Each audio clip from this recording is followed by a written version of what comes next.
All right, recording now. You're good? Yep. I'm just going to start introducing him. Yep. Okay. All right, so we're going to start off our second pair of presentation. And yeah, they're going to just continue on the same topic, just present a little bit more in depth on one of them. Yeah. So here's Sergei and Vadim. How's it going, guys? I'm Vadim, just to be clear. I'm Sergei. So yeah, just to clear the air, we are brothers, we are twins, and we do happen to be identical twins as well, even though we look pretty different. Those are the first three questions. Yeah. So, we're in a room full of obviously pretty intelligent people, a lot of engineers. You guys are working on innovative things, hopefully working for cool companies, on exciting stuff. What can you possibly have to do with this guy on the screen here? Well, it turns out that we can actually learn a lot from prehistoric humans and human evolution as to how we work together, both engineers and business people alike. And just to give you a little bit of context, you know, in our lives we've been sales guys, both consumer marketing for consumer products and sales for small B2B companies, enterprise products. We've held product management and project management roles as well, so we kind of understand both sides. And while we are not engineers ourselves, we've taken C++ and Java, and we know a little bit of it. And we do have 3 older brothers that are engineers. So just We know how much it sucks to miss a semicolon. Yeah. The last comment. Exactly. So, so what do we have to do with this guy? Well, if we think about prehistoric humans and sort of what the needs were back then, there were really 2.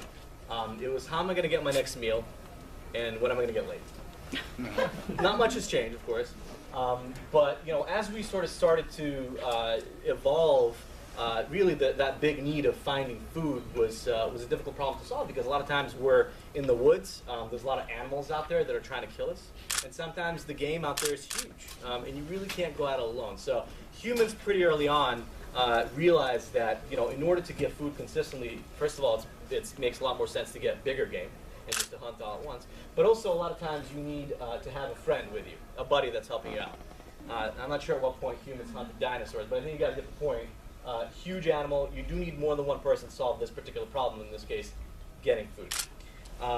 And also, if you remember high school, when we were asked to partner up with somebody, how many of you guys were like, you know, what if I'm left alone? What if I can't find a partner? Well, they were actually preparing us for the real world, which is, you know, when you get out there in the real world, there are big problems you have to solve, and you're probably not going to be able to do yourself. And so that's why we were put in that uncomfortable situation, even from the time that we were in high school. But humans didn't come up with this idea of teamwork. You actually think of the animal kingdom, it happens all the time. And a good example is our friend the meerkat.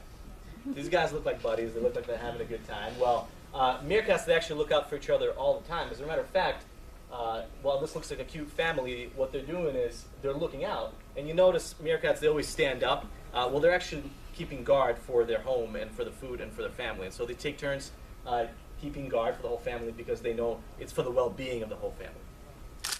So we did start to evolve a little bit from simply the hunter-gatherer, you know, guy and maybe some girl that he found living in a cave together, to go into kind of slightly bigger groups, right? And they were known as tribes. They still exist some places in the world today, but they were more effective because they could work together. Back then, they were more based on family. So the idea was you could really only trust your family to not stab you in the back. And so they kind of kept it really closed. And so the groups didn't really get much bigger than tribes. But even with these tribes, it spawned a lot of innovation. For example, this is an early prehistoric motorcycle gang. These guys look really intimidating, but they're sweethearts. They do a lot of volunteering on the side. But the point is, it did spawn some innovation, and it did work. You know, they created weapons. They were able to hunt more effectively. And then, sometime around 12,000 years ago, there was something known as the Neolithic Revolution, right? So this was the time when farming was pretty much discovered. And people started to, for the first time, gather in more dense populations around one area. This is kind of the early version, what you see here, of what a city might have looked like 12,000 years ago. Early version of a city, because people knew that they could live on this one land, they can maintain this land together, and they could all feed each other all the time. It was much better than having to go hunt. So That was the first kind of city, and then it eventually evolved into what we know as cities today. And what you guys are looking at here, it's a map of venture capital deals by metropolitan, right? And so VCs, they're really good at finding where the innovation is. That's what they get paid to do. And so, as you can see, I mean, New York, Boston, San Francisco, LA, San Diego, these are apparently where these are the epicenters of innovation. And why is that? Well, in most part, it's because there's a lot of people there. It's a pretty simple answer. If there's more people, there's more of a chance of innovation happening. And so there's actually a really interesting book I recommend for everybody to read. It's by Stephen Johnson. It's called Where Good Ideas Come From. And he talks about how ideas are developed. And he actually draws a lot of interesting parallels between ideation and biology and evolution. And he talks about evolution, how, you know, I'm not a biologist, so I'm going to paraphrase really poorly here. Hopefully there's no scientists in the room that can like call me out. But basically you have, you know, protons and neutrons trying to enter cells, and then there's molecules that are bonding together that have never bonded together before. And when you have, it's something called the adjacent possible in biology, and we can apply it to innovation as well. And the adjacent possible is when there were two molecules that have never bonded before, never combined before, now that they have, this reaction can cause something new and open up a possibility of some new organism or something new to be developed, and eventually humans came about. And ideas work in a very similar way, according to Stephen Johnson. He said that when you have a lot of people in the same room or in the same area with a lot of different backgrounds and experiences that are open and communicating and sharing ideas, these ideas kind of tend to take on a life of their own and morph. And then that's really how innovation becomes possible, because a lot of people are giving their input. So when you have people with ideas that weren't able to combine before, it gives rise to some new interesting other ideas. So if you kind of take a look at what we just talked about, right? Human evolution, understanding that it's better to work in teams, and that we can accomplish more as a team, you actually start to see a parallel between how smaller communities evolve into bigger communities, into societies, into metropolises. And you'll start seeing a parallel as to how technology companies in particular, which is probably what most of us work for, how they get built and how they grow. So normally you start with two guys in a garage, Sergei and One of those guys has a great name, by the way. His name is Sergei. So. Clearly this picture was staged and they must have had millions of funding there, but you do start with two guys in a room working on interesting ideas, trying to find customers where the problem that they're solving is big enough where they're willing to pay for that idea, and eventually get to a point where two guys is enough. And you need to get more smart minds into the office. And there was actually another office mentioned earlier. So we are big office fans. But the idea is you do have to have more of these people in the same room, again, so that ideas collide, so that innovation can actually happen, because everybody has a very different perspective. And when you put different perspectives into a room, a lot of great stuff can happen. And you do need both business people and engineers people to accomplish that. So as companies get bigger, they start to invest money and resources into their talent because they want to retain that talent. Some organizations even go as far as to build campuses, full campuses for their employees to harvest that innovation, to create an environment where they can come to work every day, not worry about anything at all. I mean, there's a bus that takes them to work. They can go play basketball during lunch if they want. The food and drinks is provided. Not worry about anything at all except coming together and solving interesting problems and complicated problems. So go to this one. So there was actually, to go along with what Vadim was saying, there was an interesting study done by Glassdoor.com. You guys probably heard of it. It's a site where you can review any company that you ever worked for. And it was top 50 companies to work for. Obviously, this is based on real data. It's based completely on reviews, not just surveys or anything, so you can pretty much trust what they said. And interestingly enough, out of the top 50, 22, so almost half, were tech companies, technology companies. And the majority of those were actually enterprise software businesses. So you don't really have to be a sexy consumer company to be considered one of the best places to work. And I'll tell you what some of the reviews were. One, for example, for Zappos, it's all, if you guys have ever read Delivering Happiness by Tony Hsieh, the founder of Zappos, you understand how focused they are around their customers. It's almost ridiculous. You can actually call any one of their customer service agents and ask them like where there's a good bar somewhere like in Vegas on the Strip, and they'll tell you. They'll like research it for you and they'll tell you. There was one guy, I think, who spent 10 hours on the phone on a customer call once there. So they're very customer-centric, and that's what people perceive that as a very positive environment. They want to work there. LinkedIn is actually similar. People talk about how they love the fact that they're very focused about educating professionals. They love to come to work every day because of that. At eBay, they say, you know what, people are so approachable, they communicate so easily, they're always willing to help out. That's why I love working there. Intuit actually also had the same thing. They made the list.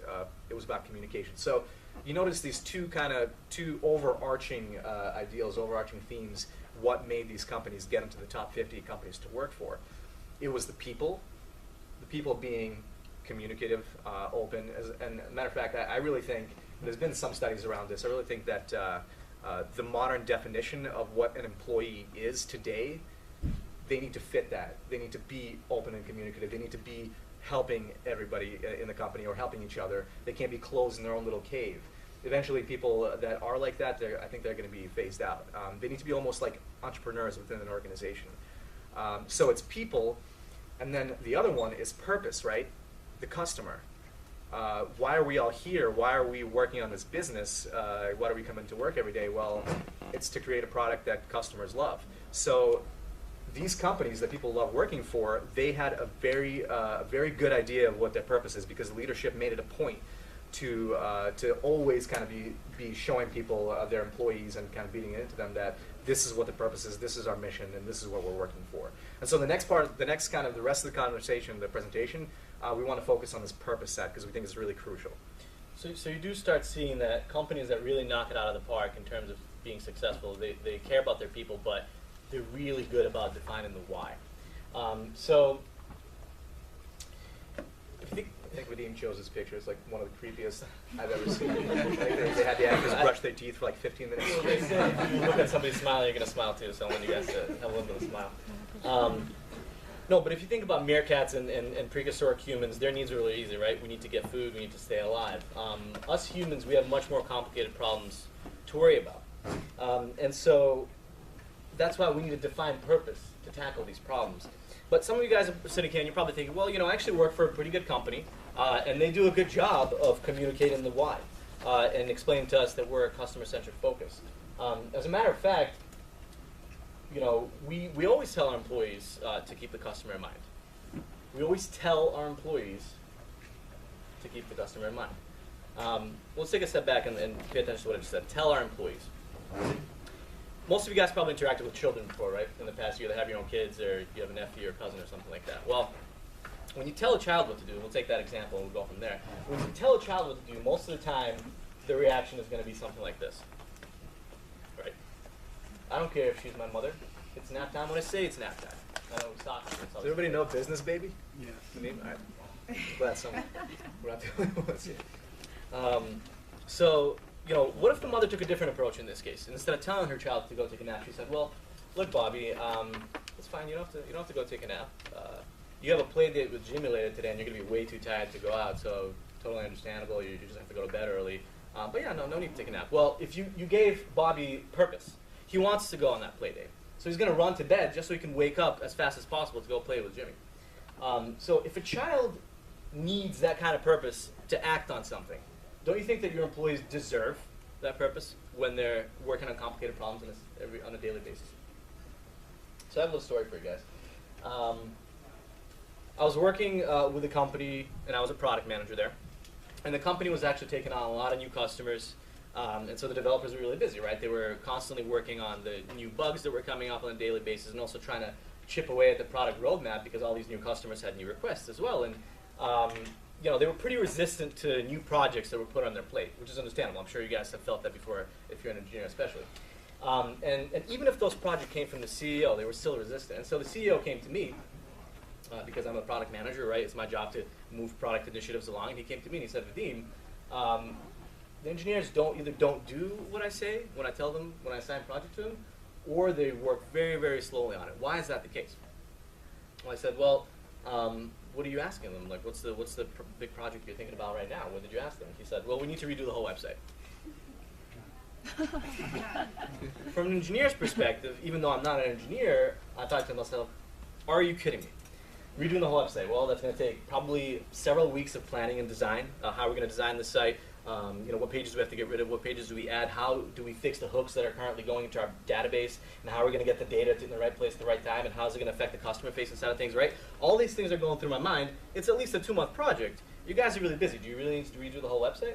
So I didn't say that specifically to him, but I said, well, what's the purpose? Why are you looking to redo the whole website? Well, he said, well, it's actually pretty simple. I need to make some changes to the site, and I have to go to developers every time I need to make a change. And also we need to freshen up some of the language because we have a lot of new customers, and a lot of times they buy a product, but they don't really understand what they're buying. And that can obviously cause problems, right? If your customers are buying product and then they're confused afterwards. And so then I understood that he didn't necessarily have to redo the whole website. So I went back to my desk, and I sort of thought through the project scope myself, and I realized, we can actually take the existing site, have the business side come up with a new copy. So again, technology is not doing anything there. We can copy over almost every single page and just freshen up the styling and the design. And so I went to my engineering team and I said, guys, I know that you were asked to build a whole new website, but actually it's much simpler than that. We can retain most of the assets on the site. We just need a new style, which you guys are designers, you can come up with fairly quickly. And also, we need to update the language on the site, which is going to be done on the business side because people are not understanding our product, and we really think that we can decrease the amount of tickets and the amount of issues and support tickets that you get. Well, the engineers were ecstatic about that. First of all, it went from being a 2-month project, scoped down to a 2 or 3 week project. And second of all, it meant that when the project is complete, there's going to be less support tickets coming in. It made a lot more sense. And they also understood that they're doing this for the customer, so the customer has a better idea of what's going on as well. So I provided them with the why, which incentivized them to complete the project.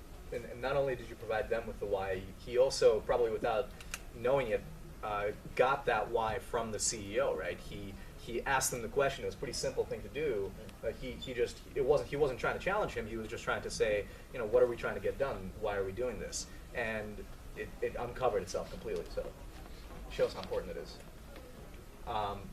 So to be a good leader, we're starting to understand that it's crucial to always reiterate the why for your employees, right? And I'll give you guys an example of how this happened that was really good. One thing that I always say, this kind of goes a little bit against what Milan said about everybody meeting at one time, but I think it's actually a good idea to have all staff meetings if your company is small enough. If your company is really big, maybe you can break it down by geography or do it through webcam. That was a good suggestion. But I think it's great to have all staff meetings because it's a way for people to kind of get to know what everybody's up to, right? It just needs to be led in an effective way. So I'll give you an example of how this is led effectively. So one company that I was working with, we had an all staff. It was actually a pretty negative topic. One of our engineers who had been with us for a long time, he decided to leave. It was his last week there. He kind of just told us then, and the meeting was to basically make everybody aware so we could plan accordingly. Well, it was kind of a somber meeting for about the first 10 minutes. But one of the VPs that was there, he took it upon himself to change the mood, and he did this by introducing the why. Why are we all here? This guy's leaving. Why do we still stay here? And he did a smart thing. He took one example of one prospect that we were working with. It was a company that was doing a proof of concept with us, and he started publicly recognizing all the teams that were involved in that, saying, this company, if we close this deal, if the proof of concept goes well, this is going to be millions of dollars additional revenue for us. Our valuation is going to skyrocket, right? All of our stock that we all own is going to go up really high. And they're going to be a great customer to have on our marketing site and everything. Our developers, you guys have been really working on the custom development projects they gave you, so responsive. Our sales guys, you guys have been pushing them to sign the contract, pushing them to actually commit revenue to it. So he publicly recognized each individual person that he could that was related to it, and each team right then and there. And he reiterated that why are we doing this? Because we can get awesome customers and solve awesome problems, right? And we're all doing this together. So he took something that was a negative and he turned it into, I think the sentiment after the meeting was quite positive, that people still had faith in the company. And he did that by again, reiterating the why. So it's really important.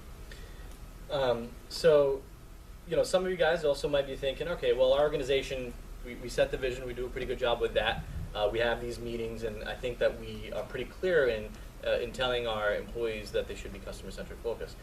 But there's still some friction between engineering teams and some business teams. There's still some kind of a disconnect. And